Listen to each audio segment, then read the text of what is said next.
ഇടത് സർക്കാരിന്റെ കാലത്ത് നടപ്പാക്കിയ ഇന്ധന സർചാർജ് കുറയ്ക്കില്ല എന്ന് വ്യക്തമാക്കി മുഖ്യമന്ത്രി വി.ഡി. സതീശൻ.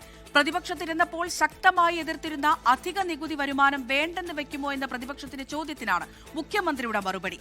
വിലക്കയറ്റ വിഷയത്തിൽ അടിയന്തര പ്രമേയ നോട്ടീസ് തള്ളിയതിൽ സഭയിൽ പ്രതിപക്ഷം ഇറങ്ങിപ്പോയി. 16ാം കേരള നിയമസഭയിൽ ആദ്യമായി സഭ നിർത്തിവച്ച് ചർച്ച ചെയ്യുവാനുള്ള ഉപക്ഷേപം നൽകിയത് മുൻ ധനകാര്യമന്ത്രി കെ.എൻ. ബാലഗോപാൽ. ഇന്ധനവില വർധന വിലക്കയറ്റം രൂക്ഷമാക്കിയെന്നത് ഭാഗികമായി ശരിയാണെന്ന് അംഗീകരിച്ചു മുഖ്യമന്ത്രി. ഇന്ധന പാചകവാതക വില നിരന്തരം വർദ്ധിക്കുകയാണെന്നും അനിശ്ചിതത്വം അവസാനിച്ചാലേ എന്ത് നടപടി സ്വീകരിക്കാൻ കഴിയൂ എന്ന് പറയാൻ സാധിക്കൂ എന്നും മുഖ്യമന്ത്രി വി.ഡി. സതീശൻ. എത്ര ടാക്സ് നമുക്ക് കൂടുതൽ കിട്ടും, എന്താണ് ഇതിന്റെ സോഷ്യൽ ഇമ്പാക്ട്, ഇക്കണോമിക് ഇമ്പാക്ട് എന്താണ് എന്ന് നമ്മൾ പരിശോധിക്കുമ്പോഴേക്കും പിറ്റേ ദിവസം അല്ലെങ്കിൽ 2 ദിവസം കഴിയുമ്പോൾ വീണ്ടും ഇതിന്റെ വില വർദ്ധിപ്പിക്കുകയാണ്. അപ്പൊ ഇത് മൊത്തത്തിൽ ഉണ്ടാക്കിയിരിക്കുന്ന ആഘാതം എന്താണ് എന്ന് നമുക്ക് പരിശോധിക്കണം. പരിശോധിച്ചിട്ടാണ് സർക്കാർ ഇക്കാര്യത്തിൽ നടപടികൾ സ്വീകരിക്കുന്നത്. വിലവർധന അവസാനിച്ചു കഴിഞ്ഞ് ചർച്ച ചെയ്യാമെന്നത് നടക്കാത്ത കാര്യമെന്ന് കെ.എൻ. ബാലഗോപാൽ. സംസ്ഥാനം നികുതി കുറയ്ക്കണമെന്ന് നേരത്തെ ആവശ്യപ്പെട്ട മുൻ പ്രതിപക്ഷത്തിന്റെ ഇപ്പോഴത്തെ നിലപാട് എന്തെന്ന് ചോദ്യം.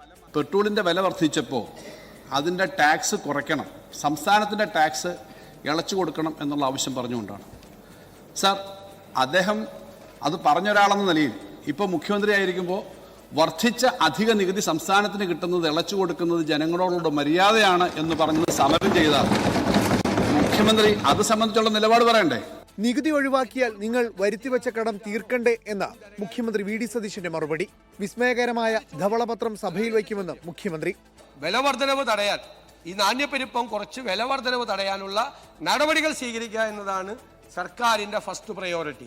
അന്ന് കേന്ദ്രത്തിൽ നിന്ന് എന്ത് കിട്ടി, ഇന്ന് കേന്ദ്രത്തിൽ നിന്ന് എന്ത് കിട്ടുന്നില്ല എന്നൊക്കെയുള്ള കാര്യം ഞാനത് വൈറ്റ് പേപ്പർ സഭയുടെ മുമ്പിൽ വെക്കേണ്ട ഒരു സുപ്രധാനമായ രേഖയാണ്. അതുകൊണ്ട് ആ പേപ്പർ വയ്ക്കുമ്പോൾ വളരെ കൃത്യമായ കാര്യങ്ങൾ പറയും. കേന്ദ്ര സർക്കാരിനെ ഒരു വാക്കുകൊണ്ടുപോലും വിമർശിക്കാൻ തയ്യാറാകാത്തവർ ധവളപത്രം എന്ന ഉമ്മാക്കി കാട്ടി പേടിപ്പിക്കരുതെന്ന് പ്രതിപക്ഷ നേതാവ് പിണറായി വിജയൻ.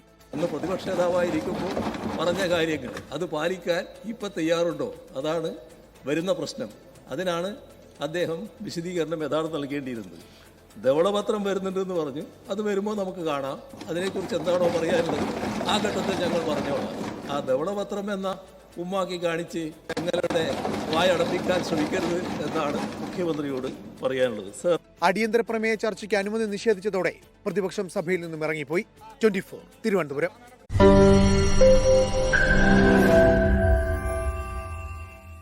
ലോകത്തെവിടെയായാലും ഏത് സമയത്തും 24 വാർത്തകളും ഓഗ്മെന്റഡ് റിയാലിറ്റി പാക്കേജുകളും എക്സ്പ്ലെയിനറുകളും വിശദമായി കാണാൻ ഞങ്ങളുടെ യൂട്യൂബ് ചാനൽ നിങ്ങൾക്ക് സബ്സ്ക്രൈബ് ചെയ്യാം.